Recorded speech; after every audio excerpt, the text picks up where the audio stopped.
Hello all, నేను మీ Mamata madam, మీ maths faculty. ఈరోజు మనం ఎస్ఐ పీసీ ప్రీవియస్ బిట్లు ఏమున్నాయో ఒకసారి చూద్దాము. అంతకన్నా ముందు మనకి సిలబస్ గురించి ఒక ఐడియా ఉండాలి కాబట్టి నేను మీకోసం సిలబస్ కూడా తీసుకొచ్చాను మ్యాథ్స్ నుంచి. ఎస్ఐలో అయితే ప్రిలిమ్స్లో అయితే మ్యాథమెటిక్స్ నుంచి మనకి 50 మార్క్స్ వస్తాయి, మెయిన్స్లో అయితే మ్యాథమెటిక్స్ నుంచి మనకి 100 మార్క్స్ వస్తాయి.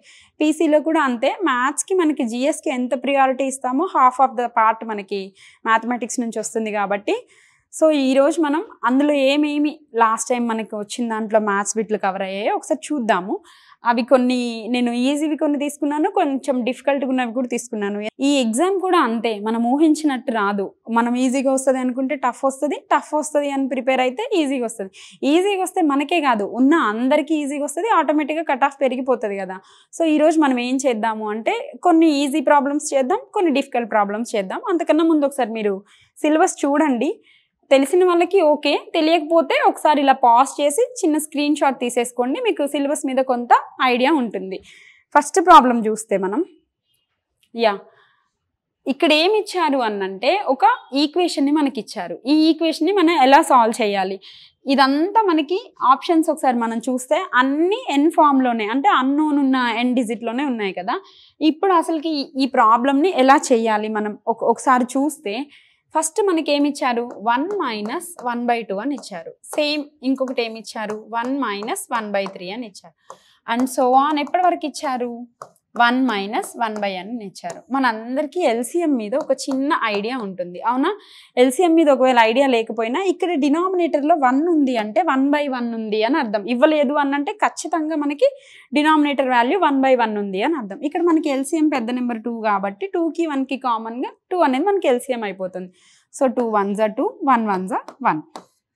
సేమ్ ఇక్కడ కూడా అంతేనండి, 3 ఎల్సిఎం అవుతుంది, 3 - 1. ఇంక ఇలా మనం చేసుకుంటూ వెళ్తే n అనేది ఇక్కడ మనకి ఎల్సిఎం అవుతుంది, n - 1 అనేది అయిపోతుంది అనమాట. నెక్స్ట్ ఇక్కడ ఏంటి, 2 - 1 అంటే మనకి 1/2. ఇక్కడేమొస్తుంది, 3 - 1 అంటే 2/3. అలా మనం చేసుకుంటూ వెళ్తే and so on n - 1/n వరకు వస్తుంది. ఇక్కడ మనం చూస్తే ఈ 2 వాల్యూ క్యాన్సిల్ అయిపోతుంది. సేమ్ ఇక్కడ 1 - 1/4 అంటే ఎంత వస్తుంది వాల్యూ, 4 ఎల్సిఎం అయితే 4 - 1 3/4 అవుతుంది. నెక్స్ట్ సెకండ్ లెటర్కి వెళ్తే డినామినేటర్లో ఉన్న 3, న్యూమరేటర్లో ఉన్న వాల్యూ, అంటే సెకండ్ టైం మనం ముందుకు వెళ్తున్నా కొంచెం మనకి ఇక్కడ డినామినేటర్ వాల్యూ ఏదైతే ఉందో అది ఈ వాల్యూతో క్యాన్సిల్ అయిపోతుంది. సో మనకి ఓవరాల్గా ఏం మిగులుతుంది అంటే 1/n అనే వాల్యూ వస్తుంది. ఎలా చెప్తున్నారు మేడం మీరంటే, ఫస్ట్ డినామినేటర్ సెకండ్ న్యూమరేటర్తో క్యాన్సిల్ అయిపోతుంది, సెకండ్ డినామినేటర్ థర్డ్ న్యూమరేటర్తో క్యాన్సిల్ అయిపోతుంది. అలా మనం ముందుకెళ్తే ఈ ముందు ఏదైనా రావచ్చు. ఇక్కడ n - 1 వస్తుంది, ఇక్కడ n - 2 వస్తుంది, ఇది ఇంకా దీని ముందు వాల్యూతో క్యాన్సిల్ అయిపోతుంది. సేమ్ ఇక్కడ కూడా ఈ డినామినేటర్ న్యూమరేటర్తో క్యాన్సిల్ అయిపోయి 1/n అనేది మన ఆన్సర్ అయిపోతుంది. నెక్స్ట్ ప్రాబ్లం చూద్దామండి. ఇది చాలా ఈజీ బిట్టు, నాతో పాటు మీరు చేయండి. ఆల్రెడీ ఎల్సిఎం హెచ్సిఎఫ్ అలవాటు ఉన్న వాళ్ళకి ఏమనిపించింది అంటే ఇంత చిన్న బిట్లు కూడా వస్తాయి ఎగ్జామ్లో అని అనిపిస్తుంది. ఇది ప్రీవియస్ బిట్టే, నేను ఏం తయారు చేయలేదు. సో ఇంత చిన్న బిట్లు కూడా మనకి వస్తాయి. ఇప్పుడు మనం క్వశ్చన్ చదివితే the ratio of the 2 numbers is 3:5. ఒక రెండు సంఖ్యల యొక్క నిష్పత్తి మనకి ఇచ్చారు. ఏమని ఇచ్చారు, 3:5 అని ఇచ్చారు. అండ్ దర్ హెచ్సిఎఫ్ వాటి యొక్క గసాబా కూడా ఇచ్చారు. ఎంతని ఇచ్చారు, 5 అని ఇచ్చారు. ఇప్పుడు మనల్ని ఏం అడుగుతున్నారు, ఎల్సిఎం ఎంత అని అడుగుతున్నారు. ఇప్పుడు నాతో పాటు ఒకసారి క్వశ్చన్ మొత్తం చదవండి. The ratio of the 2 numbers is 3:5 and their HCF is 5, then find their LCM అంటున్నారు. ఇప్పుడు ఆ 2 నెంబర్స్ ఏంటో మనకి తెలియదు, ఏవో ఒక 2 సంఖ్యలు ఉన్నాయండి. ఆ 2 సంఖ్యలు ఏ నిష్పత్తిలో ఉన్నాయి అని చెప్తున్నాడు. అంటే ఫర్ ఎగ్జాంపుల్ నేను ఒక నెంబర్ని ఏ అనుకుంటాను, ఒక నెంబర్ని బి అనుకుంటాను. ఇక్కడ మనకి రేషియో ఎంత ఇచ్చారు, 3:5 ఇచ్చారు. ఇంకొకటి ఏమి ఇచ్చారు, హెచ్సిఎఫ్ ఇచ్చారు. మనకి హెచ్సిఎఫ్ ఇచ్చారు అంటే సగం ప్రాబ్లం అయిపోయినట్టే. ఎలా చెప్తున్నారు మేడం అంటే, మీరు అసలు మనకి ఏమీ తెలియనప్పుడే మనకి హెచ్సిఎఫ్ తెలిస్తే ఒక నెంబరు, ఫర్ ఎగ్జాంపుల్ ఇది హెచ్సిఎఫ్ 5 కాబట్టి a × 5 అని రాస్తాను, ఇంకొక నెంబరు b × 5 అని రాస్తాను. ఎలా రాస్తున్నారు మేడం మీరంటే, ఖచ్చితంగా ఆ 2 నెంబర్లు హెచ్సిఎఫ్లో కట్ అవ్వాలి, అంతే, అది రూల్. ఇప్పుడు a × 5 అంటే 5a ఒక నెంబర్ అవుతుంది, 5b అనేది ఒక నెంబర్ అవుతుంది. రెండిటికి కామన్గా ఉన్న వాల్యూయే ఎంత హైయెస్ట్ కామన్ ఫ్యాక్టర్ ఏదైతే ఉంటుందో అది మనకి హెచ్సిఎఫ్ అయిపోతుంది. సేమ్ ఇక్కడ కూడా మీరు రిలేట్ చేస్తే ఈ 5a 5b, ఏ అంటే మనకి 3, b అంటే మనకి 5. సో ఇక్కడ మీరు సబ్స్టిట్యూట్ చేస్తే 5 × 3 ఒక నెంబర్ అవుతుంది, 5 × 5 కూడా ఒక నెంబర్ అయిపోతుంది. అంటే ఒక నెంబర్ 15, సెకండ్ నెంబర్ వచ్చి 25. ఇప్పుడు ఈ రెండు నెంబర్ల మన ఆన్సరు, కానీ ఒక నెంబర్ 15, ఒక నెంబర్ 25. కానీ ఈ రెండు నెంబర్ల గురించి వాళ్ళు మనల్ని అడగట్లేదు. ఇక్కడ మనల్ని ఎల్సిఎం అడుగుతున్నారు. LCM of the 2 numbers, least common factor అంటే కసాగు ఎంత అని మనల్ని అడుగుతున్నారు. ఇప్పుడు 15కి 25కి నాకు అసలు ఏం తెలియదు మేడం, నేను ఫ్రెషర్ని, ఏం తెలీదు, అసలు ఎల్సిఎం ఎలా చేయాలో కూడా నాకు తెలియదు అనేవాళ్ళు నాతో పాటు ఒకసారి చేయండి. రెండు నెంబర్లకి ఎల్సిఎం చెయ్యాలి అన్నంటే 25, 15 కదా. ఈ రెండు నెంబర్లకి ఎల్సిఎం చెయ్యాలి అన్నంటే పెద్ద నెంబర్ని మీరు కామన్గా తీసుకోండి. ఇప్పుడు ఈ పెద్ద నెంబర్ని ప్రొడక్ట్ చేసుకుంటూ వెళ్తే ×1, ×2, ×3 అలా మనం ప్రొడక్ట్ చేసుకుంటూ వెళ్తే చిన్న నెంబర్లో కూడా మనకి ఆ కామన్ వాల్యూ మ్యాచ్ అవ్వాలి. ఇప్పుడు 25 1 ఎంత అండి 25, 25 2 ఎంత 50, 25 3 ఎంత 75. ఇప్పుడు ఇక్కడ 25 1 25, 15 టేబుల్లో ఎక్కడైనా మనకి 25 వస్తుందా? రావట్లేదు. అదే 15 టేబుల్లో 50 వస్తుందా? రావట్లేదు. 15 టేబుల్లో 75 వస్తుందా? ఆబ్వియస్గా వస్తుంది. 15 5ల 75. సో ఈ 75 అనేది రెండిటికి కామన్ వాల్యూ కాబట్టి మనకి 75 అనేది ఎల్సిఎం అయిపోతుంది. So our answer is 75. ఎలా చెప్తున్నారు మేడం మీరు అన్నంటే ఖచ్చితంగా ఎల్సిఎం అనేది పెద్ద నెంబర్ని ముందుకు చేసుకుంటూ వెళ్తున్నప్పుడే వచ్చింది. ఇంకా అలా కాదు, ఇంకా ఫాస్ట్గా ఎలా చేయొచ్చు అన్నంటే ఇప్పుడు మనకి చూసి చెప్పేయచ్చు. 25 మల్టిపుల్స్ మనకి చాలా ఈజీ చూసి చెప్పేయచ్చు. 25 మల్టిపుల్స్ మనకి 25, 50, 75, 100. చూడగానే మనకి 75 కూడా 15 టేబుల్లో వస్తుంది కాబట్టి రెండింటికి కామన్గా ఎల్సిఎం 75 ఉంది కాబట్టి 75 ఈజ్ అవర్ ఆన్సర్ అయిపోతుంది. Next question. ఇది కూడా ఈజీ ప్రాబ్లమే. ఫస్ట్ కొంచెం మనం ముందుకు వెళ్తున్నా కొంచెం లిటిల్ బిట్ మనకి ఈజీగా అనిపిస్తే ఏమవుతుందంటే ఆ ఫ్లో బాగా అనిపిస్తుంది. ఇప్పుడు మనం ఎగ్జామ్కి వెళ్ళిన వెంటనే చూడగానే హార్డ్ ప్రాబ్లం చూస్తే మనకి ఏమనిపిస్తుంది, కొంచెం అసలే ఎగ్జామ్లో మనకి భయం వేస్తుంది. అట్లాంటిది చూడగానే ఇంకా హార్డెస్ట్ ప్రాబ్లం చూడగానే మనకి ఎక్కువ భయం వేసి ఉన్న ఈజీ ప్రాబ్లమ్స్ కూడా మనం పోగొట్టుకునే ఛాన్స్ ఉంటుంది. సో అందుకే ఫస్ట్ కొంచెం ఈజీతో స్టార్ట్ చేశాను. డిఫికల్టీ లెవెల్ ప్రాబ్లమ్స్ కూడా ఎలా ఉంటాయో చూద్దాము. ఇది వచ్చిన వాళ్ళకి చాలా ఈజీగా అనిపిస్తుంది, కానీ ఓకే రాని వాళ్ళు కూడా ఉంటారు కాబట్టి సో నాతో ఫాలో అవ్వండి. Next, the smallest number which when subtracted by 11 is divisible by ఏంటంట? Divisible by 16, 18, 21, 24, 28. ఒక చిన్న నెంబర్ని మనం ఒక సంఖ్య నుండి 11 తీసివేసిన తర్వాత ఆ సంఖ్య ఏంటి అనేది మనకు తెలియదు. మన క్వశ్చన్ కూడా ఆ సంఖ్య ఎంత అనే అడుగుతున్నాడు. ఒక సంఖ్య నుండి 11 తీసివేసిన తర్వాత 16, 18, 21, 24 మరియు 28లచే భాగింపబడే సంఖ్యలలో అతి చిన్న సంఖ్య. అంటే ఇప్పుడు మనల్ని అసలు క్వశ్చన్ ఏం అడుగుతున్నాడో మనకు అర్థం అవ్వాలి. ఆన్సర్ పక్కన పెడితే క్వశ్చన్ అర్థమైతేనే కదా మనం ముందుకు వెళ్ళగలుగుతాం. ఇక్కడ మనకి క్వశ్చన్ ఏం అడుగుతున్నారు అంటే ఆ smallest number which when subtracted by 11, ఒక చిన్న సంఖ్య అందులో నుంచి కూడా మళ్ళీ మనం 11ని తీసేయాలంట. 11ని తీసేసిన తర్వాత ఇక్కడ ఇచ్చిన అన్ని నెంబర్లతో మనకి ఆ నెంబర్ అనేది మల్టిపుల్ అవుతూ ఉండాలి. అంటే ఆ అన్ని నెంబర్లతో భాగించబడాలి. ఇప్పుడు ఫర్ ఎగ్జాంపుల్ అసలు మనకు ఆ నెంబర్ ఏంటో తెలియదు, వాడు చెప్పలేదు మనకి అది 1 డిజిట్ నెంబరా, 2 డిజిట్ నెంబరా, 3 డిజిట్ నెంబరా, సంథింగ్ 4 డిజిట్ నెంబరా, అలా మనకి ఏమీ చెప్పలేదు. అలా ఏమీ చెప్పనప్పుడు ఇలాంటి ప్రాబ్లమ్స్కి మన ఆప్షన్ నుంచి వెళ్తే మనకి తొందరగా రిజల్ట్స్ వస్తాయి. ఇప్పుడు మనకి ఏమీ తెలియదు కాబట్టి వాడే చెప్తున్నాడు ద స్మాలెస్ట్ నెంబర్ అని చెప్తున్నాడు. ఇక్కడున్న ఆప్షన్స్లో ఫస్ట్ ఒక స్మాలెస్ట్ నెంబర్తో స్టార్ట్ చేద్దాము. ఒకవేళ మనకు అది రాకపోతే దీనికన్నా ఇంకొంచెం పెద్దదేంటి, దానికన్నా ఇంకొంచెం పెద్దదేంటి, అలా ముందుకి చిన్న దాంతో స్టార్ట్ చేసి చివరికి పెద్దదానికి వెళ్దాం. ఎందుకంటే వాడు చిన్న సంఖ్య గురించే మనల్ని అడుగుతున్నాడు. అందుకే నేను కూడా చిన్న సంఖ్యతోనే స్టార్ట్ చేస్తాను. అంటే ఇప్పుడు ఫర్ ఎగ్జాంపుల్ మనకున్న నెంబర్లో చిన్న సంఖ్య ఏంటి 1019, అవునా? ఈ 1019 ఇక్కడ చూడండి విచ్ వెన్ సబ్ట్రాక్టెడ్ బై 11.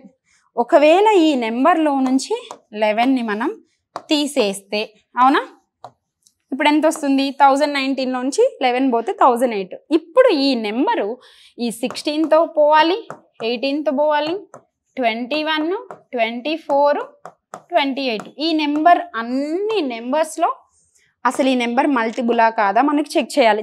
ఇప్పుడు ఈ అన్ని నెంబర్లతో ఈ నెంబర్ మనకి క్యాన్సిల్ అవుతుందా లేదా చూడాలి. చెక్ చేసి మనకు ఆన్సర్ వచ్చింది అనుకోండి, ఇప్పుడు ఇదే మన ఆన్సర్ అయిపోతుంది. ఇప్పుడు ఫర్ ఎగ్జాంపుల్ 16తో చూడాలి. 16తో చూడాలి అంటే ఎలా 16 మల్టిపుల్ రూల్స్ ఏంటి మనకు తెలియాలి. 18, 21 అలా చూసుకుంటూ వెళ్ళాలి. ఇంకా అన్నిటికన్నా ఎక్కువ హింట్ ఏంటి అంటే 18 టేబుల్లో 9 టేబుల్ కూడా ఉంటుంది. అవునా, 9 2s 18. 2తో పోవాలంటే అందరికీ తెలుసు అది సరి సంఖ్య అయి ఉండాలి, లాస్ట్ డిజిట్ 2 మల్టిపుల్ వాల్యూస్ అయి ఉండాలి. ఆల్రెడీ 8 ఉంది కాబట్టి మనకి 2 కన్ఫర్మ్ అయిపోయింది. 9 టేబుల్, 9 టేబుల్లో పోవాలి అంటే రూల్ ఏంటంటే సమ్ ఆఫ్ ద డిజిట్స్ అనేవి 9కి మల్టిపుల్స్ అయి ఉండాలి. ఇక్కడ ఏంటి 1 + 0 + 0 + 8 అంటే 1 + 8 చివరికి మనకి 9 వచ్చింది. సో మనకి 18 అనేది సాటిస్ఫై అయిపోయింది, పక్కకు పెట్టేసేయండి. ఇప్పుడు 21 తీసుకోండి. ఈ 21 అనేది 7 × 3. 3తో మనం చూడాల్సిన అవసరం లేదు, ఆల్రెడీ మనం 9తో కన్ఫర్మ్ చేసేసుకున్నాం. ఇప్పుడు 7తో చూద్దాము. 1008/7.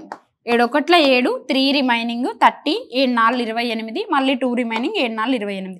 సరిపోయిందా మనకి?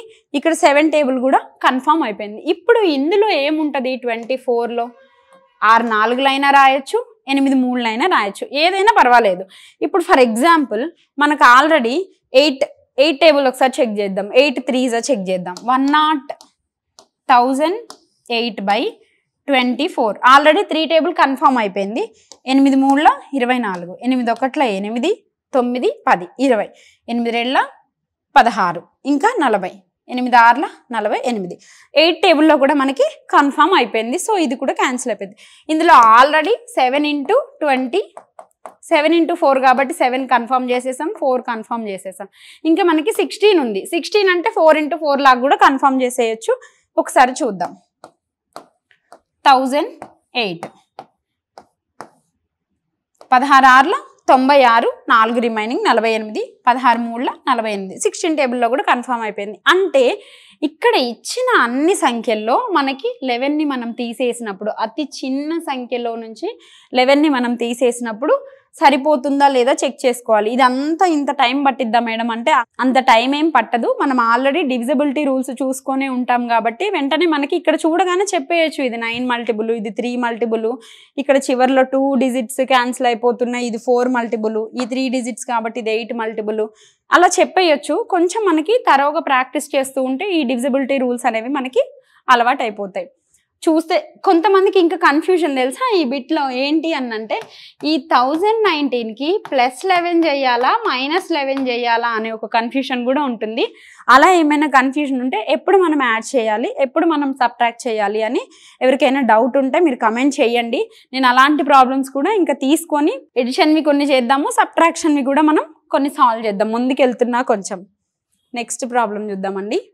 ఇది మనకి ఏజెస్ నుంచి వస్తుంది అర్థమెటిక్లో. The ages of A and B are in the ratio. ఇక్కడ మనకి ఎవరెవరిది ఎంత ఏజ్ అనేది మనకి చెప్పలేదు, 3:5 అని ఇచ్చారు. ఇంకొక హింట్ ఏమి ఇచ్చారంటే 10 years later, 10 సంవత్సరాల తరువాత దేర్ ఏజెస్ విల్ బి. ఇక్కడ కూడా మళ్ళీ మనకి రేషియోనే ఇచ్చారు. 10 సంవత్సరాలు ప్రస్తుత వయస్సుల యొక్క నిష్పత్తి మనకి ఇచ్చారు, 10 సంవత్సరాల తర్వాత ఉన్న నిష్పత్తి కూడా మనకి ఇచ్చారు. అంటే ఫస్ట్ రేషియో ఒకటి ఇచ్చారు, ఆఫ్టర్ 10 years రేషియో ఎంత అని కూడా ఇచ్చారు.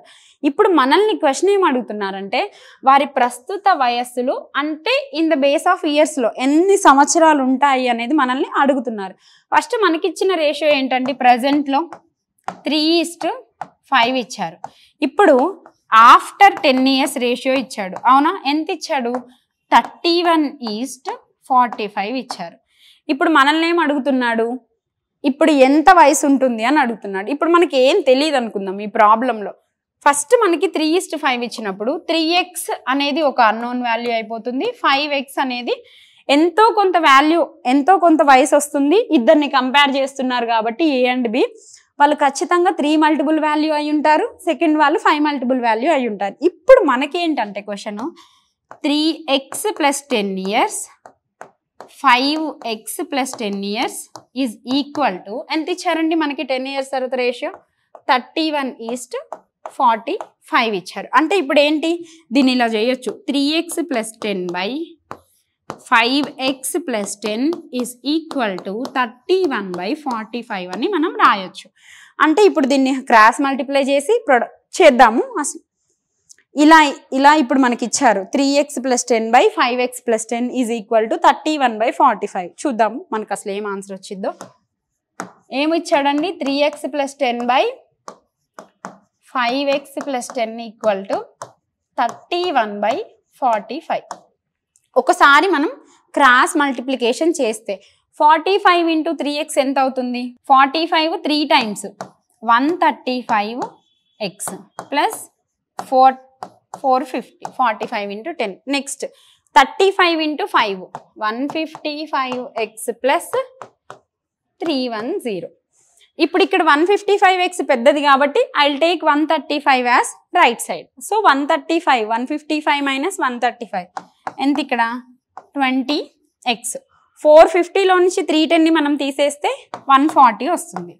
So x is equal to 145/20 that equal to 7. ఇప్పుడు x 7 అని మనకి తెలిసింది. ఫస్ట్ మనకి ఏమి ఇచ్చారు? ఫస్ట్ ఉన్న రేషియోస్ ఏంటి? 3x ఈక్వల్ టు ఫస్ట్ ఇచ్చిన రేషియోస్ ఏంటండి? 3x 5x అంటే 3 × 7 5 × 7 3 × 7 21 5 × 7 35. ఫస్ట్ ఆప్షన్ మన ఆన్సర్ అవుతుంది. ఇది కొంచెం లెందీగా అనిపించింది కదా మీకు, కానీ ఏమి రానప్పుడు ఒరిజినల్ ప్రాసెసే మనకి హెల్ప్ చేస్తుంది. ఇంకొంచెం మనం కొంచెం ముందుకెళ్తే అంటే ఆల్రెడీ కొంచెం ప్రాక్టీస్ ఉన్న వాళ్ళకి మేడం కొంచెం లెందీగా చెప్తుంది అని అనిపిస్తుంది కదా. ఇప్పుడు మనం చూసి ఎలా క్యాలిక్యులేట్ చేయాలో చేద్దాం. ఇదే ప్రాబ్లమ్ని ఇంకొకలాగా ఎలా చేయొచ్చు. ఫస్ట్ మనకి ప్రజెంట్ రేషియో ఏమి ఇచ్చారండి? 3:5 ఇచ్చారు. ఆఫ్టర్ 10 ఇయర్స్ రేషియో ఎంత ఇచ్చాడు? 31:45 ఇచ్చాడు. అవునా? అంటే ఆఫ్టర్ 10 ఇయర్స్ రేషియో మనకి. అవునా? ఇప్పుడు గుర్తుపెట్టుకోండి లాజిక్. నేను ఫస్ట్ 2 మల్టిప్లై చేసినప్పుడు ఇన్ టర్మ్స్ ఆఫ్ పార్ట్స్, ఎందుకంటే మనకి రేషియో తెలియదు కాబట్టి. సెకండ్ 2 మల్టిప్లై చేసినప్పుడు ఆల్రెడీ 10 ఇయర్స్ని డిక్లేర్ చేశారు కాబట్టి నెంబర్ అని తీసుకుందాం. 3 × 45 ఇప్పుడే చెప్పాను నేను. కమాన్ 3 × 45 135 5 × 31 155. ఇక్కడ ఏది ప్లస్ ఏది మైనస్ మనకు అవసరం లేదు. ఈ రెండు డిఫరెన్స్ ఎంత? So 20 parts. 31ని 10తో మల్టిప్లై చేస్తున్నా, 45ని 10తో మల్టిప్లై చేస్తున్నాను. నేను ఎలాగూ డిఫరెన్సే చేస్తున్నాను కాబట్టి 45 - 31 ఎంతండి? 14. 14 × 10 140. So 1 part is equal to 7. Already మనకు ఆన్సర్ వచ్చేసింది. ఈ 1 పార్ట్ 7 అయితే 3 పార్ట్స్ ఎంత అవుతుందండి? 21. 1 పార్ట్ 7 అయితే 5 పార్ట్స్ ఎంత అవుతుంది? 35. కొంచెం ప్రాక్టీస్ ఉన్న వాళ్ళు, ఇంకా లేదంటే మ్యాథ్స్ మీద కొంచెం నేను ఫాస్ట్గా చేయగలను అనే ఒక ఫీలింగ్ ఉన్న వాళ్ళు ఉంటారు కదా, వాళ్ళు ఇది ఫాలో అవ్వండి. అది కూడా ఫాలో అవ్వండి. ఏది రానప్పుడు మనకు అది హెల్ప్ఫుల్ అవుతుంది. అంతా వచ్చి టైం ఎలా సేవ్ చేసుకోవాలి, ఎగ్జామ్లో ఇంకొంచెం ముందుకు ఎలా మనం త్వరగా చేసుకుంటూ వెళ్ళాలి అన్నప్పుడు ఇలాంటి మెథడ్ మనకి ఇంకా ఈజీగా హెల్ప్ అవుతూ వస్తుంది.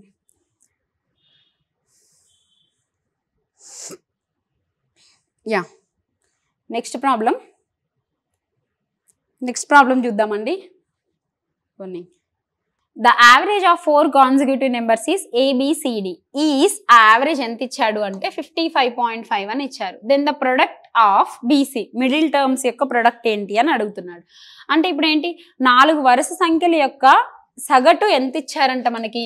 55.5 అని ఇచ్చారండి. మిడిల్లో ఉన్న 2 టర్మ్స్ యొక్క లబ్ధం మనల్ని అడుగుతున్నాడు. అంటే ఆ టర్మ్స్ కూడా వాళ్ళే చెప్పారు, ABCD అని. ఇప్పుడు ఏ నెంబర్ మనకు తెలీదు, బి నెంబర్ మనకు తెలీదు, సి తెలీదు, డి తెలీదు, కానీ వాటి యొక్క యావరేజ్ మనకి తెలుసు.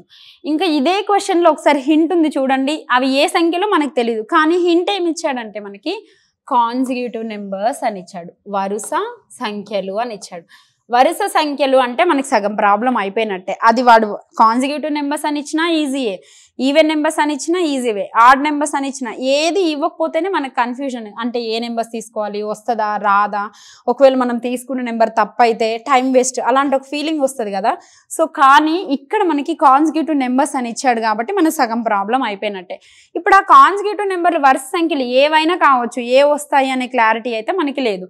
ఇప్పుడు ఫర్ ఎగ్జాంపుల్ ఇది ఎక్స్ అయితే ఇది ఎక్స్ x+1, ఇది x+2, ఇది x+3 అవుతుందండి. ఎందుకు అవుతుంది అంటే వాడే చెప్పాడు వరుస నెంబర్లని. ఇప్పుడు ఫర్ ఎగ్జాంపుల్ 1 2 3 4 ఉంది అనుకోండి, మనకు తెలియదు అనుకుందాం ఊరికే. ఇప్పుడు నేను 1 x అని తీసుకుంటే 2 ఏమవుతుంది, x+1 అవుతుంది. 3 ఏమవుతుంది, x+2 అవుతుంది. 4 ఏమవుతుంది, x+3 అవుతుంది. ఎట్లా చెప్తున్నారు మేడం మీరంటే x+లో 1 సబ్స్టిట్యూట్ చేయండి.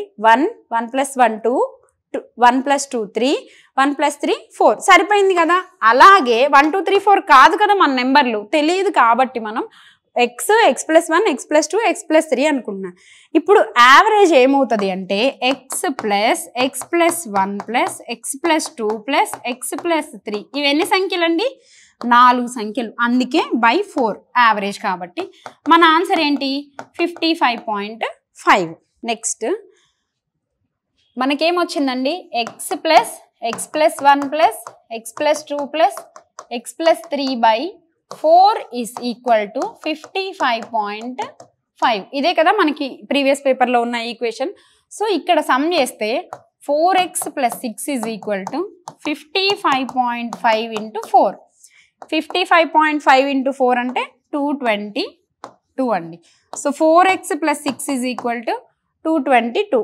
4x ఏమవుతుంది మనకి, 222 - 6 దట్ ఈక్వల్ టు 216. 222లో నుంచి 6 తీసేస్తే 216. x is equal to 216/4. 4 5ల 20, 4 4ల 16.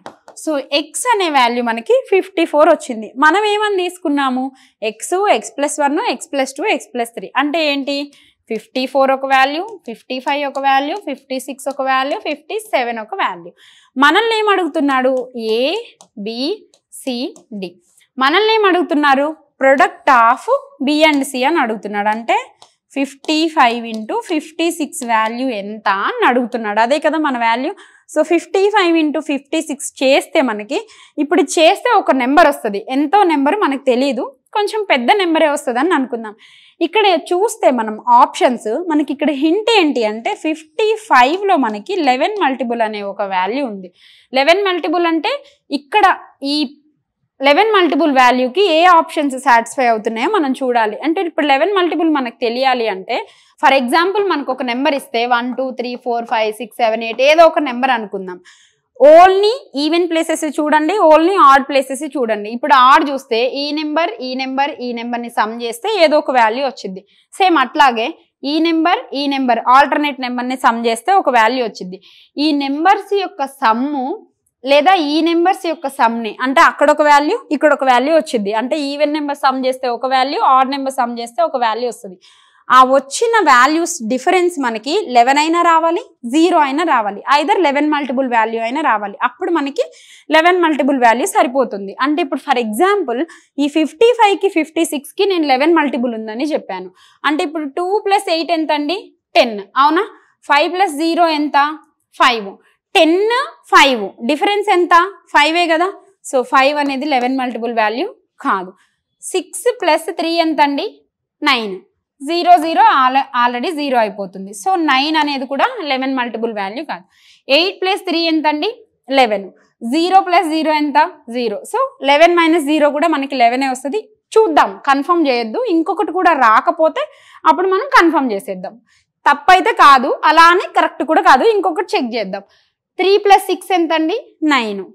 ఇక్కడ 0 + 6 ఎంత, 6. 9 - 6 ఎంత, 3 అవుతుంది. సో 3 అనేది మనకి 11 మల్టిపుల్ వాల్యూ కాదు. సో అవర్ ఆన్సర్ ఈజ్ 3080 అయింది. ఇంత పెద్ద ప్రాసెస్ చేస్తే మాకు ఎగ్జామ్లో టైం పడుతుంది మేడం, మీరు ఇంత లెందీగా చెప్తే ఎట్లా, మేము కొంచెం ఆల్రెడీ అప్డేట్ అయి ఉన్నాము. అంటే కొంచెం ఏమంటారు, ప్రో అయిన వాళ్ళు ఉంటారు కదా, అంటే ఆల్రెడీ ప్రాక్టీస్ ఉన్న వాళ్ళు, లేదంటే మొన్న మిస్ అయిన వాళ్ళు, ఆ కోపం మీద అట్లున్న వాళ్ళు ఉంటారు కదా, వాళ్ళ కోసం చెప్తున్నాను.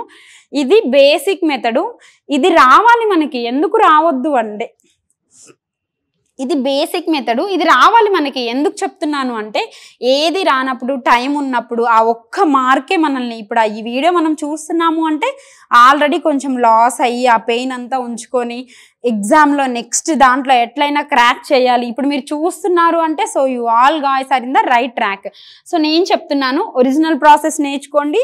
నెక్స్ట్ దీన్ని ఇంకా సింపుల్గా ఎలా చేయొచ్చో చూద్దాము. ఇదే ప్రాబ్లమ్ని మనకేమి ఇచ్చారండి, ABCD అవునా. వీటన్నిటి యొక్క యావరేజ్ ఎంత అన్నాడు అంటే 55.51 అన్నాడు. ఇప్పుడు మిడిల్ 2 టర్మ్స్ యొక్క ప్రొడక్ట్ ఎంత అని అడుగుతున్నాడు. ఇప్పుడు 55.5 అంటే ఖచ్చితంగా 4 నెంబర్స్ ఉన్నాయి కాబట్టి పార్ట్గా మనం డివైడ్ చేస్తే ఇటు 2 ఇటు 2 ఉన్నాయి. ఈ మిడిల్లో ఏ వాల్యూ వస్తుందో అంటే ఈ రెండింటికి Bకి Cకి మధ్యలో ఏ వాల్యూ వస్తుందో అదే మన యావరేజ్ వాల్యూ అయిపోతుంది. అంటే ఇప్పుడు ఏంటి మనకి ABCD ఈ రెండింటి మిడిల్లో 55.5 అనే నెంబర్ ఉంది. ఒక చిన్న రాయేద్దాం, వచ్చో రాదో పక్కన పెడితే మనకి ఇక్కడ క్వశ్చన్లో హింట్ ఏమి ఇచ్చారు అంటే ఆ 4 కాన్సిక్యూటివ్ నెంబర్స్ అనే ఇచ్చారు, పక్క నెంబర్లు వరుస సంఖ్యలు అనే ఇచ్చారు. ఇప్పుడు ఇది 55.5 అయిందంటే దీనికి కొంచెం ముందున్న నెంబర్ ఏమవుతుంది, 55 అవుతుంది. దీనికి తర్వాత ఉన్న నెంబర్ ఏమవుతుంది, 56 అవుతుంది. ఇదేంటి, ఇది 54, ఇది 57. They are not talking about the A and D. కానీ ఇక్కడేమి ఇచ్చాడు, 55కి 56కి ప్రొడక్ట్ ఎంత. అసలు మేడం మీరు చేసిన నెంబర్ కరెక్టేనా అనే ఒక డౌట్ కూడా వస్తుంది. ఇప్పుడు ఏం చేద్దాం, మనకి యావరేజ్ అంటే first term plus last term by 2 అవునా. అంటే ఫస్ట్ టర్మ్ ఎంత 54, లాస్ట్ టర్మ్ ఎంత 57 బై 2 చేద్దాం. 54 ప్లస్ 57 111/2 2 5ల 10 11 రిమైనింగ్ 2 5ల 10 2 5ల 10. సో ఇక్కడ ఏంటి అంటే ఆన్సర్ కన్ఫర్మ్ అయిపోయింది. ఇప్పుడు ఈ రెండు వాల్యూస్ ప్రొడక్ట్ అంటే ఏంటి 55 × 56. ఇప్పుడే చెప్పాను ఇదంతా చేయాల్సిన అవసరం లేదు. 55లో 11 ఉంది కాబట్టి మనకి 11 మల్టిపుల్ ఈజ్ అవర్ ఆన్సర్ అయిపోతుంది. ఇది సింపుల్గా కళ్ళతో చేసేయచ్చు. రాకపోతే ప్రాసెస్ కూడా నేర్చుకోండి, తప్పేమీ కాదు. ఎందుకు చెప్తున్నాను అనంటే ఎగ్జామ్లో ఖచ్చితంగా మనకున్న టెన్షన్కి వెంటనే ట్రిక్ గుర్తొస్తుంది అని కూడా నేను చెప్పట్లేదు. వస్తే చాలా హ్యాపీ, ఎందుకంటే మనం నేర్చుకున్న క్వశ్చన్కే ఆ ట్రిక్ ఫాలో అవుతున్నాం కాబట్టి మనకి హ్యాపీ అనిపిస్తుంది. అది రానప్పుడు మనకి ఒరిజినల్ ప్రాసెసే మన ఆయుధం అయిపోతుంది ఎగ్జామ్లో. నెక్స్ట్ ప్రాబ్లం చూద్దామండి. నెక్స్ట్ ప్రాబ్లం ఇది ప్రాఫిట్ అండ్ బేస్డ్ ప్రాబ్లం, లాభాలు నష్టాల నుంచి. A person sold 2/3 of his articles at a profit of 35%. ఒక పర్సన్ అంట 2/3 ఆర్టికల్స్ని 35 లాభంతో అమ్మాడంట. Next rest of this articles was sold at a profit of 23%. మిగిలిపోయిన అంటే ఇప్పుడు ఉన్న 3/4 వస్తువులలో 2 వంతులు 35% లాభానికి అమ్మేసుకున్నాడు. ఇంకా 2 వంతుల్లో 3 వంతుల్లో 2వ వంతు అయిపోయాయంటే ఇంకొక పార్ట్ ఉంటుంది. ఆ ఒక పార్ట్ని 23%తో అమ్మాడంట. Next the overall percentage of his profit ఎంత అడుగుతున్నాడు. ఒక వ్యక్తి తన వద్ద ఉన్న సరుకుల్లో 2/3 వంతు 35% లాభంనకు అమ్మినాడు, మిగతా సరుకులను 23%నకు అమ్మినాడు. ఇప్పుడు అతనికి మొత్తం ఎంత లాభం వచ్చింది. అసలు ఈ క్వశ్చన్ మనం పక్కన పెడితే నా దగ్గర కొన్ని వస్తువులు ఉన్నాయి అనుకుందామండి. ఇప్పుడు ఫర్ ఎగ్జాంపుల్ నా దగ్గర ఒక 100 వస్తువులు ఉన్నాయి అనుకుందాం. 100 వస్తువుల్లో 20 వస్తువులు నేను ఎంతో కొంత లాభానికి అమ్ముకున్నా. ఖచ్చితంగా నాకు నష్టం అయితే రాలేదు, నేనే చెప్తున్నా నాకు ప్రాఫిట్ వచ్చింది అని. ఇప్పుడు 100లో 20 అయిపోయినాయి కాబట్టి నా దగ్గర ఇంకొక 80 వస్తువులు ఉంటాయి. ఈ 80 వస్తువులను కూడా ఇంకొంత ప్రాఫిట్తో అమ్ముకున్నా. ఖచ్చితంగా నాకు మొత్తం మీద లాభమే వచ్చింది. అవునా? ఎట్లా చెప్తున్నాను మేడం మీకు ఎందుకు నష్టం రాదంటే నేను అమ్మిన ఫస్ట్ 20 ప్రొడక్ట్స్ కూడా ప్రాఫిట్ చూసుకొని అమ్మాను, నెక్స్ట్ 80 ప్రొడక్ట్స్ కూడా ప్రాఫిట్ చూసుకొని అమ్మాను. ఓవరాల్గా నాకు ప్రాఫిట్ వస్తుంది. ఆ ఓవరాల్ ప్రాఫిట్ ఎంత అనేది తెలియాలి. సేమ్ అట్లాగే 100 వస్తువులు కాకుండా ఇక్కడ ఎన్ని వస్తువులు ఉన్నాయో మనకి చెప్పలేదు. అక్కడ ఇచ్చిన క్వశ్చన్లో ఎన్ని వస్తువులు ఉన్నాయో మనకి చెప్పలేదు కాబట్టి ఇక్కడ 2/3 ఆఫ్ ద ఆర్టికల్స్ అని వాడు మనకి హింట్ ఇస్తున్నాడు. కాబట్టి నేను మొత్తం ఆర్టికల్స్ 3 అని తీసుకుంటున్నానండి. ఎందుకు మేడం మీరు 3 అని తీసుకున్నారంటే ఇక్కడ డినామినేటర్లో 3 ఉంది కాబట్టి మనకి ఈజీ అయిపోతుంది. ఇప్పుడు మనకి ఫస్ట్ 2/3 ఆఫ్ ద ఆర్టికల్స్ కొంత ప్రాఫిట్తో అమ్మాడు. ఆల్రెడీ 3 ఆర్టికల్స్ ఉన్నాయి. 3 ఆర్టికల్స్లో 2/3 ఆర్టికల్స్ అంటే ఎన్ని ఆర్టికల్స్ వస్తాయండి, 2 ఆర్టికల్స్ వస్తాయి. అంటే ఇక్కడ 2 ఆర్టికల్స్ వచ్చాయి. ఆల్రెడీ 3లో 2 ఆర్టికల్స్ అయిపోయాయి. వేస్తే 1/3 వేయాలి లేదా 1 ఆర్టికల్ అని చెప్పాలి. అవునా? ఇప్పుడు ఈ 2 ఆర్టికల్స్ మనకి ఎంత ప్రాఫిట్తో అమ్మాడంట, 35% ప్రాఫిట్తో అమ్మాడంట. రిమైనింగ్ 1 ఆర్టికల్ ఎంత ప్రాఫిట్తో అమ్మాడంట, 23% ప్రాఫిట్తో అమ్మాడంట. ఇప్పుడు మనకి ఓవరాల్ ప్రాఫిట్ ఎంత అనేది క్వశ్చన్. చూద్దాము ఎలా చేద్దాము. ఇప్పుడు మనకి ఓవరాల్ ప్రాఫిట్ ఎంత అనేది క్వశ్చన్. మొత్తం మనం ఎన్ని ఆర్టికల్స్ అని తీసుకున్నాము, 3 ఆర్టికల్స్ అని తీసుకున్నాం, అవునా. 2 ఆర్టికల్స్ ఏమో 35% అని తీసుకుంటున్నాం, అవునా. ఇక్కడ లాభమే వచ్చింది కాబట్టి ఈ 35ని నేను +35 అని తీసుకుంటున్నాను. నెక్స్ట్ 1 ఆర్టికల్ ఏంటి, అది కూడా ప్రాఫిటే. ఎంత ప్రాఫిట్ అంట, 23% ప్రాఫిట్తో అమ్మాడంట. సో ఇప్పుడు 35 × 2 70% + 23 / 3 70 + 23 93% / 3 3 3 9 3 1 3 అంటే ఓవరాల్గా అతనికి 31% ప్రాఫిట్ వచ్చిందంట. ఉందా option? Yeah, 4th option is our answer. ఎలా చెప్తున్నారు మేడం మీరు అని అంటే, నాకు తెలీదు ఎన్ని ప్రొడక్ట్స్ ఉన్నాయో నాకు తెలీదు, కానీ క్వశ్చన్లో ఏమి ఇచ్చాడు అంటే 2/3 ఆఫ్ హిస్ ఆర్టికల్స్ అని ఇచ్చాడు. నేను అక్కడే హింట్ని రెడీ చేసేసుకున్నాను. ఏంటి, డినామినేటర్లో 3 ఉంది కాబట్టి ఆ ప్రొడక్ట్ ఆఫ్ ద వాల్యూస్ ఖచ్చితంగా 3 మల్టిపుల్ వాల్యూసే అయి ఉంటాయి. సో 3 మల్టిపుల్ వాల్యూస్ ఏంటో నాకు తెలియదు కాబట్టి నేను తీసుకోవడమే 3 ఆర్టికల్స్ ఉన్నాయి అని తీసుకున్నాను. సో 3 ఆర్టికల్స్ ఉన్నాయి కాబట్టి అందులో 2 ఆర్టికల్స్ 35%కి అమ్ముతున్నాడు, రిమైనింగ్ 1 ఆర్టికల్ 23%తో అమ్ముతున్నాడు. ఓవరాల్ ప్రాఫిట్ ఎంత అని మనల్ని క్వశ్చన్ అడుగుతున్నాడు.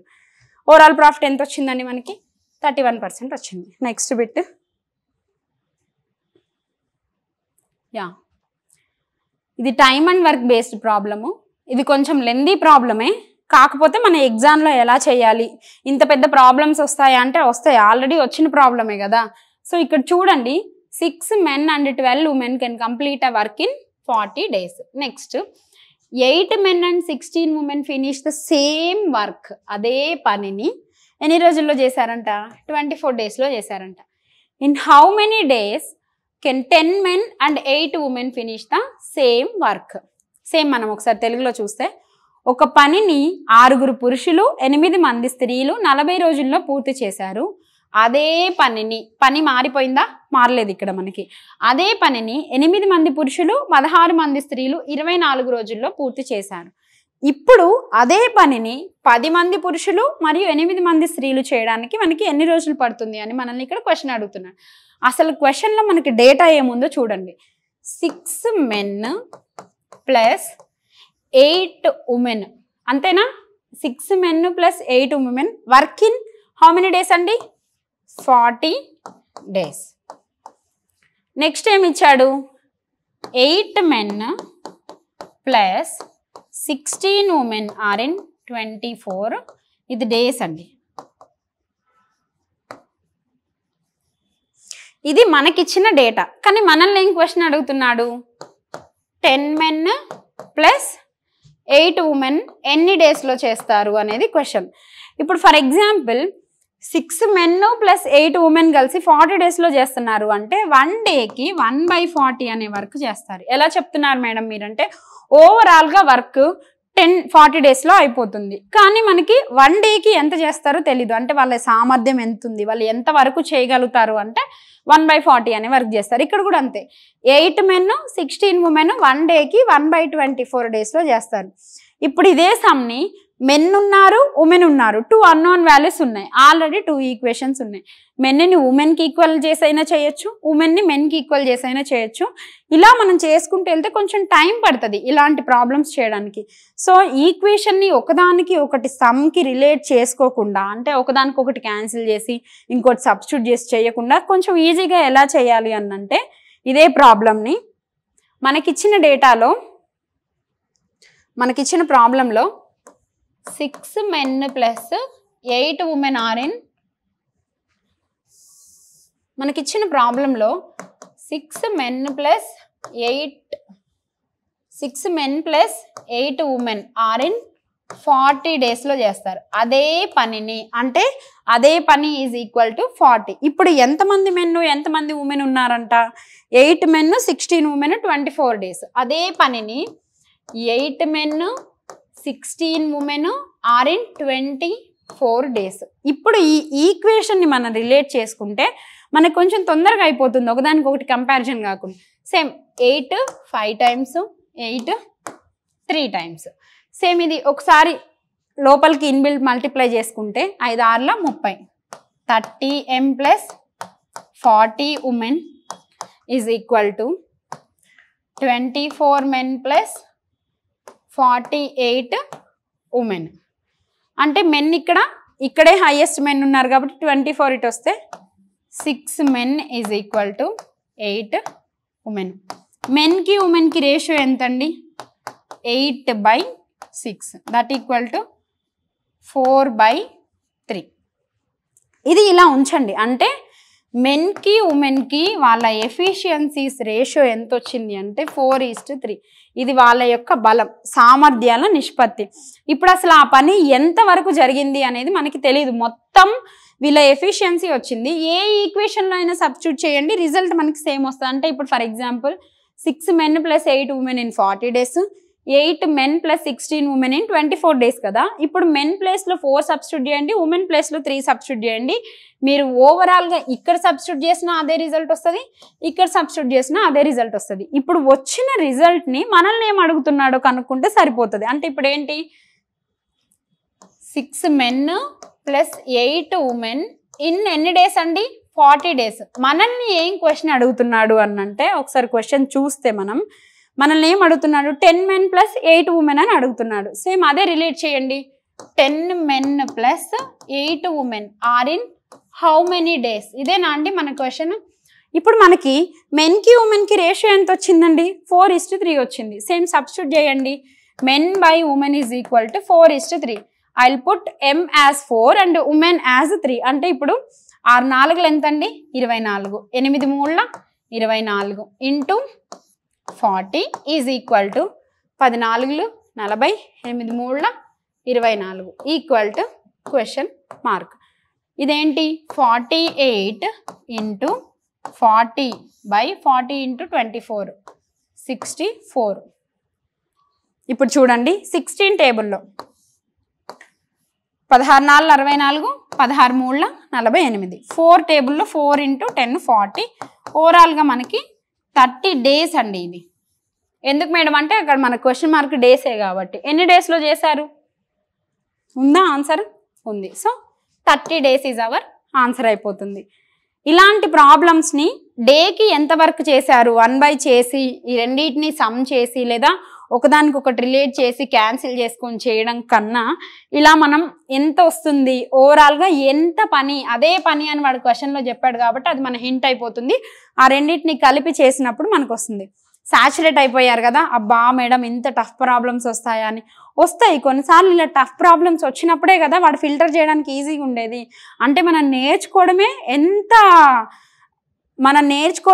ఎంత కష్టంగా నేర్చుకొని, అంటే ఎంత టఫ్ లెవెల్ ప్రాబ్లమ్స్ ప్రాక్టీస్ చేస్తూ వస్తూ ఉంటే మనకి ఎగ్జామ్ రోజు మనకి ఈ టఫ్ అవ్వడం కానీ, ఇలా మన మైండ్ సాచురేట్ అయిపోవడం కానీ, లేదంటే ఇన్ని ప్రాబ్లమ్స్ ఉన్నాయా అనే ఒక ఫీలింగ్ కానీ మనకు ఉండదు. ఇప్పటి నుంచే స్టార్ట్ చేద్దాము. ఈ నెక్స్ట్ నోటిఫికేషన్లో అసలు మనకి ఎగ్జామ్ రిజల్ట్ పోయేదే లేదు. సో అందుకని మనం ఈ రోజు నుంచే ప్రాక్టీస్ చేసి ఎంత టఫ్ ప్రాక్టీస్ చేస్తున్నప్పుడు ఎంత టఫ్ ప్రాబ్లమ్స్ వస్తే మనకు అంత బెనిఫిట్. ఎందుకంటే మనం ఖచ్చితంగా మన ఎఫర్ట్స్ అనేవి ఇంకా కొంచెం ముందుకు పెట్టుకుంటూ వెళ్తాం. అవునా? ఒకవేళ అలా మనం చేయలేదనుకో, ఇక్కడే ఈజీ ప్రాబ్లమ్స్ ప్రాక్టీస్ చేసుకొని వెళ్ళాం, అక్కడికి వెళ్ళిన తర్వాత టఫ్ ప్రాబ్లం వచ్చింది, అయిపోయాయి. అవునా? వేసుకున్నారా బ్యాక్గ్రౌండ్? అయిపోయింది. సేమ్ నెక్స్ట్ ప్రాబ్లం చూద్దాము. I think this is the last question. Next ఇక్కడ చూద్దాం అసలు క్వశ్చన్ ఏమి ఇచ్చాడు. Alpha beta are the roots of the quadratic equation. ఒక క్వాడ్రాటిక్ ఈక్వేషన్లో ఆల్ఫా బీటా అనేవి మన రూట్స్. అసలు ఆ ఈక్వేషన్ ఏంటి? px² + qx + r = 0. Match the items in list 1 list 2. ఈ వర్గ సమీకరణం ఇచ్చాడండి. ఏంటంటే ఆ సమీకరణము px² + qx + r = 0. వాటి యొక్క మూలాలు అంటే రూట్స్ ఆల్ఫా కామా బీటా. ఇక్కడ ఇచ్చిన పట్టికలో ఏది అనేది match the following question. Match the following question వస్తే ఒక ఒక డిసడ్వాంటేజ్ ఉంది, ఒక అడ్వాంటేజ్ కూడా ఉంది. ఏంటి మేడం డిసడ్వాంటేజ్ అంటే చూడగానే క్వశ్చన్ లెందీగా అనిపిస్తుంది. ఇప్పుడు థియరీ అయితే మనకి ఏం కాదు, ఇట్లా ఇట్లా అంటాం, ఏదో జయదేవుడో గణపతి దేవుడో ఏదో ఒకటి వచ్చింది, అటు ఇటు మ్యాచ్ చేసేస్తాం, ఆన్సర్ వచ్చేస్తుంది. కానీ మ్యాథ్స్ కదా కొంచెం చేయాలి. మరి అడ్వాంటేజ్ ఏంటి అని అంటారా, మొత్తం అన్ని ప్రాబ్లమ్స్ చేయాల్సిన అవసరం లేదు, ఒకటో రెండో చేస్తే ఏదో ఒక దగ్గర మ్యాచ్ అయిపోతుంది, అటో ఇటో ఇటు అటు అని చెప్పేసి మనం ఆన్సర్ పెట్టేస్తాం. అసలు చూద్దాం మనకిచ్చిన క్వాడ్రాటిక్ ఈక్వేషన్ ఏంటి అని అంటే px² + qx + r = 0. అవునా, ఇదేనా మనకిచ్చిన quadratic equation, px² + qx + r = 0. ఇప్పుడు మనల్ని ఏం అడుగుతున్నాడు అంటే ఇక్కడ క్వశ్చన్లో ఆల్ఫా కామా బీటా అనేవి రూట్స్ అని వాళ్ళే ఇచ్చేశారు. ఎలా మేడం మీరు చెప్తారు అంటే question it self is having a alpha comma beta are the roots అని చెప్పారు కదా. సో క్వశ్చన్లోనే ఉంది మనకి ఆల్ఫా బీటా రూట్స్ అని. ఇక్కడ మనకి 2 రూల్స్ తెలియాలి. ఏంటి అనంటే సమ్ ఆఫ్ ద రూట్స్ ఏంటో తెలియాలి, ప్రొడక్ట్ ఆఫ్ ద రూట్స్ ఏంటో తెలియాలి. ఫార్ములాలో ఏంటి అంటే ఇక్కడ మనకి 2 ఫార్ములాస్ తెలియాలి. ఏంటి ఆ 2 ఫార్ములాస్ అంటే ఇప్పుడు ఎప్పుడు క్వాడ్రాటిక్ ఈక్వేషన్ చూసినా సరే మనకి sum of the roots value ఎంత, product of the roots value ఎంత అనే ఒక విషయం మనకి తెలియాలి. సమ్ ఆఫ్ ద రూట్స్ అంటే -b/a, product of the roots అంటే c/a. ఈ b/a c/a ఎక్కడి నుంచి వచ్చాయి, మనకి ఇచ్చింది PQR ఫామ్ కదా అనే డౌట్ మీకు రావచ్చు. అసలు బేసిక్ క్వాడ్రాటిక్ ఈక్వేషన్ ఫామ్ ఎలా ఉంటుందంటే ax² + bx + c = 0 అని ఉంటుంది. ఇక్కడ a b c ఉన్నాయి. Same some of the roots అంటే -b/a, product of the roots అంటే c/a. ఇదే ఈక్వేషన్ని రిఫరెన్స్గా తీసుకోండి. ఏ ప్లేస్లో ఏముందండి, p ఉంది అవునా, b అంటే మనకి q, c అంటే ఆబ్వియస్లీ r అయిపోతుంది. So some of the roots ఏమైపోతుంది, -q/p అవుతుంది. ప్రొడక్ట్ ఆఫ్ ద రూట్స్ ఏమైపోతుంది, r/p అవుతుంది. అవునా, ఈ 2 మనసులో పెట్టుకోండి. ఇప్పుడున్న ఈ క్వశ్చన్ని మొత్తం ఇచ్చిన match the following 3 problems solving మనకి ఈ some of the roots, product of the roots నుంచి మనకి ఆన్సర్ వస్తుంది. ఫస్ట్ క్వశ్చన్ చూద్దాం. ఇందులోనే మనకేమి ఇచ్చారు, 1/α + 1/β ఎక్కడొస్తుందో చెప్దాం. ఫస్ట్ క్వశ్చన్ ఏంటండి మనకి 1/α + 1/β. ఈ 2 1/ఆల్ఫాకి 1/బీటాకి ఫస్ట్ మనం ఎల్సిఎం చేద్దాం. అంటే ఎల్సిఎం వాల్యూ ఎంత వస్తుంది, alpha beta is our LCM. ఎందుకు, 2 అన్నోన్నే కాబట్టి I will product both of them. 2 అన్నోన్ వాల్యూసే కాబట్టి I will product it. So alpha beta అనేది మనకి ఎల్సిఎం అయిపోతుంది. అంటే ఇప్పుడు ఇక్కడేమో బీటా లేదు కాబట్టి beta plus alpha. So alpha plus beta by alpha beta దీని వాల్యూ మనకి తెలుసు. ఆల్ఫా ప్లస్ బీటా ఎంత అండి, -q/p అనేది alpha plus beta. Alpha into beta product of the roots value ఎంత, q/p. అవునా, సో ఇక్కడ డినామినేటర్లో q ఉంది, ఇక్కడ డినామినేటర్లో q ఉంది. Our answer is q/r. q/r అసలు మ్యాచ్ ద ఫాలోయింగ్ లో ఉందా లేదా, ఉంటే మన ఆన్సర్ అయిపోతుంది. ఏ ఉంది.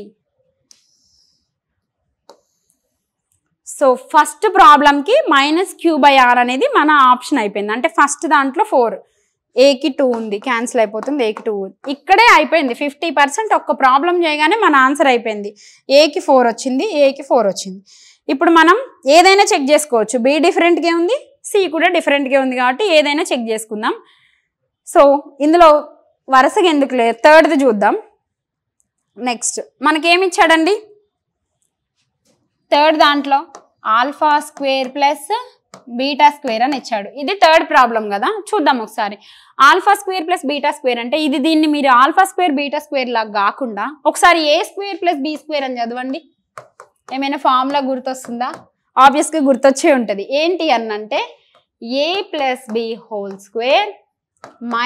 2ab. అవునా, మాకేం రాదు మేడం, మాకేం గుర్తులేదు అన్న వాళ్ళకు కూడా నేను చెప్తా చూడండి.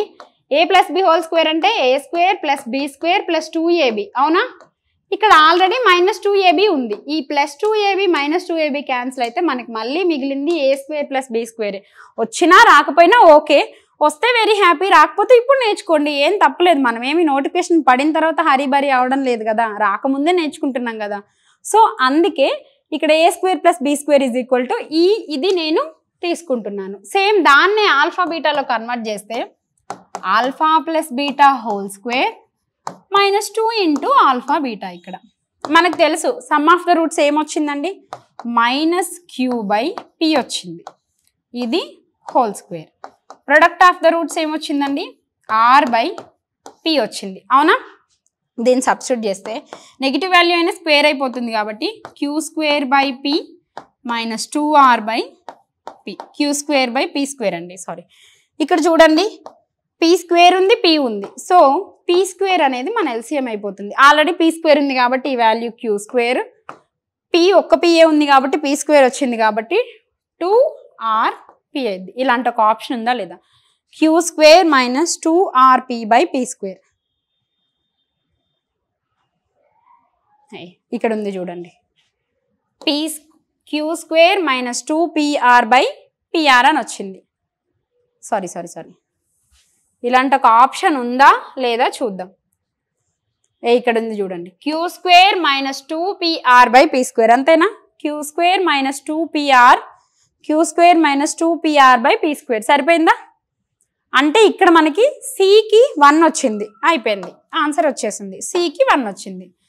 ఇది కూడా వస్తుంది, ఒకసారి మీరు క్రాస్ చెక్ చేయండి. రాలేదు మేడం అనేవాళ్ళు కమెంట్ చేయండి. నేను నెక్స్ట్ క్లాస్లో దీంతోనే స్టార్ట్ చేస్తాను. అంటే ఇప్పుడు ఆల్ఫా బీటా/ఆల్ఫా = ఇప్పుడు మనకి ఏమొచ్చింది, థర్డ్ ఆప్షన్ వచ్చింది కదా. సేమ్ నేను ఎలా నిదానంగా వేసుకొని చేశానో అలానే ట్రై చేయండి, వస్తుంది. రాకపోతే నన్ను అడగండి, కమెంట్ చేయండి, నేను నెక్స్ట్ క్లాస్లో డిస్కస్ చేస్తాను. So thank you. ఓపిక్గా నాతో పాటు చూసారు కదా, నా ఓపిక కూడా అయిపోయింది, మీ ఓపిక కూడా అయిపోయింది. Thank you all.